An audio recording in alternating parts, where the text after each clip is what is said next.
नमस्कार साथीहरू, आजको यो भिडियोमा हामी लोकसेवा परीक्षामा अत्यन्तै महत्त्वपूर्ण विषय राजस्वको बाँडफाँडलाई सरल, स्पष्ट र उदाहरणसहित बुझ्नेछौँ। यो विषय संविधान, सङ्घीय व्यवस्था र वित्तीय सङ्घीयतासँग प्रत्यक्ष सम्बन्धित छ। राजस्व भनेको के हो? राज्यले कर, शुल्क, दण्ड, दस्तुर, सेवा शुल्क आदिबाट सङ्कलन गर्ने आम्दानीलाई राजस्व अर्थात् रेभेन्यू भनिन्छ। उदाहरण: आयकर, भन्सार महसुल, मूल्य अभिवृद्धि कर अर्थात् भ्याट, सेवा शुल्क, जरिवाना आदि। राजस्वको बाँडफाँड किन आवश्यक भयो?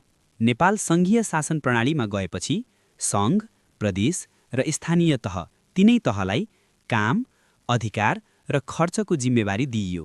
तर सबै तहले समान रूपमा राजस्व उठाउन सक्दैनन्। विकास खर्च सबै ठाउँमा समान छैन। त्यसैले समानता, सन्तुलन र न्याय कायम गर्न राजस्वको बाँडफाँड आवश्यक भयो। संविधानमा राजस्व बाँडफाँडको व्यवस्था। नेपालको संविधानको धारा 60, अनुसूची 5, 6, 7, 8, 9 ले राजस्व सम्बन्धी अधिकार तोकेको छ। राजस्वका प्रकार: सङ्घको एकल अधिकार, प्रदेशको एकल अधिकार, स्थानीय तहको एकल अधिकार, साझा राजस्व अधिकार। कुन कुन राजस्व कसले पाउँछ? सङ्घ सरकारको राजस्व: भन्सार महसुल, मूल्य अभिवृद्धि कर, आयकर, वैदेशिक व्यापार सम्बन्धी कर। प्रदेश सरकारको राजस्व: सवारी कर, घर जग्गा रजिस्ट्रेसन शुल्क, मनोरञ्जन कर, विज्ञापन कर। स्थानीय तहको राजस्व: सम्पत्ति कर, घर बहाल कर, व्यवसाय कर, सेवा शुल्क। साझा राजस्व अर्थात् सबै तहले पाउने।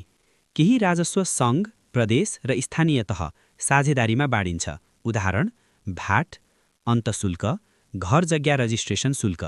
यी राजस्व बाँडफाँड ऐन अनुसार निश्चित प्रतिशतमा बाँडिन्छ। राजस्व बाँडफाँड कसले निर्धारण गर्छ? राष्ट्रिय प्राकृतिक स्रोत तथा वित्त आयोग अर्थात् NRFC कमिसनले कुन तहलाई कति प्रतिशत, कुन आधारमा बाँड्ने भन्ने सिफारिस गर्छ। आधारहरू: जनसङ्ख्या, क्षेत्रफल, विकासको अवस्था, राजस्व सङ्कलन क्षमता, गरिबीको स्तर। अनुदान प्रणाली: राजस्व मात्र होइन, अर्थात् अनुदान, ग्रान्ट पनि बाँडिन्छ। अनुदानका प्रकार: समानीकरण अनुदान, सशर्त अनुदान, विशेष अनुदान, सम्पूरक अनुदान। यी अनुदानले प्रदेश र स्थानीय तहलाई सेवा प्रवाह र विकासमा सहयोग गर्छ। राजस्व बाँडफाँडको महत्त्व: 1. सङ्घीयता मजबुत हुन्छ। 2. विकासमा समानता आउँछ। 3. स्थानीय सरकार सक्षम हुन्छ। 4. जनताले नजिकै सेवा पाउँछन्। 5.